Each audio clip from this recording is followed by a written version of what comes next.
I've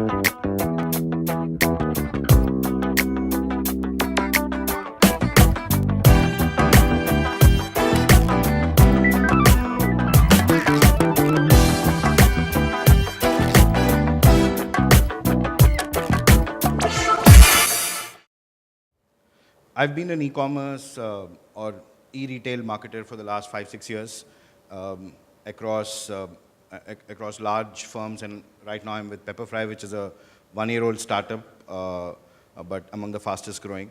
I think the starting of any journey for building a brand, for customer acquisition, for retention, starts with the basic marketing fundamentals. But I think a very good understanding of the category that you're playing in is actually the first step in any marketing initiative. Number two is actually who are you serving, okay? We are a home and lifestyle player. Some of our largest category in Pepperfry is furniture and home furnishings. By definition, that means we are serving a certain age group, okay? We are definitely not serving the fashion target audience that many of the fashion e-retailers were targeting, which is probably from the 15 to the 25. We are probably targeting upwards of 25. Okay, somebody who's taking a home for rent or buying their own home, buying furniture, doing furnishings, etc., etc. So I think simple things like that is when you keep starting with. Those are the cornerstones of any channel decision that you take subsequently. But I think keeping those in mind will help define the entire strategy around how you build this entire thing.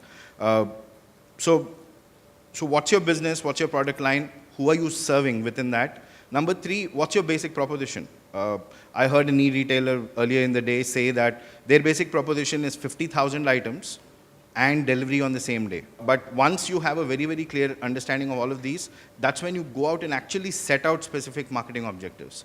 And in the context of e-retail, typically they are around acquisition. Okay, everybody talks about acquisition. How can I acquire more customers?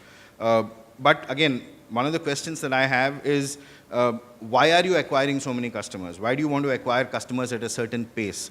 Why do you believe that they will return coming back to you? Those are not answers that the channel can give you. Okay, the channel is actually just a medium through which you acquire the customer, and you optimize it to get them at a lower cost. The key thing is to actually answer the first set of questions that I asked. But once you are answering those questions, you go out and decide on your two broad buckets. One is obviously acquisition, and the number two is retention. Actually, that's where the easy part begins, okay? Because especially if you're using measurable media, and I heard Vinay say that they're CPRP channels, and I'm sure you can actually measure the ROI that from simple stuff like you launch a program, you're tracking traffic from a certain city, you find the traffic is going up, you know what kind of traffic you're getting, you know what kind of conversions that you're getting from them. So you start to measure, okay. I think your key decisions are around cost, okay. I think the way all of you will learn is to identify which are the channels you want to work with, start your programs, keep measuring cost, keep measuring the conversion, and keep optimizing it to meet your goal. Okay, if your goal is to get to 10x, then you will have a different kind of activity. If your goal is to reach profitability quickly, you'll have a different kind of activity. Obviously, the second part of acquisition is not only driving the initial visitors, but actually converting them once they're on the site, and which is where I think a lot of the stuff that Samar spoke about, which are actually, some of them are hygiene, some of them are must-haves, and some of them are actually, good tricks. In the agenda, there was a line about what kind of, interactive engagement tools you have to help conversions, and some of those examples around, checking whether the necklace fits you, etc., are examples of such. So I think there is a chain that happens, and acquisition converting into the conversions basis what you do on site once you bring the consumer on site is, I think, very, very important. Retention is a slightly longer journey, so I won't touch upon that. I think as a session, I wanted to bring out few topics and which I, as an ex-e-retailer and now as a service provider, have constantly seen. And maybe I think Kashyap would be the best person to answer the first part. Whenever we have seen a pure play internet retailer, a new online brand coming to us and saying, okay, we want to establish this new consumer category or a new consumer brand, or we want to cater to this new audience. I've seen, especially in the small to medium sector, or even a large ambition company in some cases, the consumer proposition is significantly lacking. Kashyap, your comments on it and your suggestions as to why is that so? Because I've seen in internet retail, the more discussion has been, and I think Kashyap lended to it, saying, how should I go? It's more about channels. It's less about consumer. And I think that's one big challenge which the industry's been facing. And maybe Kashyap, being a traditional classical marketer and now migrated to this side of the industry, could add a very interesting dimension to it. Kashyap. I think the typical trap that most online marketers and e-retailers are largely online marketers. I mean, typically, for the majority of e-retailers, most of the funds go into online. I think what happens is that we typically tend to fall into the trap of, because I can measure what's happening online, I straight jump into a measurement game, okay?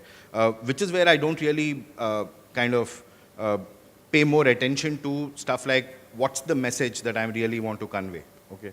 I have to make a banner, I have to float a search campaign, I have to reach out to 5 different ad networks, and they will drive traffic, and I will convert them by saying something on my site. So unfortunately, a lot of the thinking, a lot of the time, a lot of the effort, a lot of the optimization actually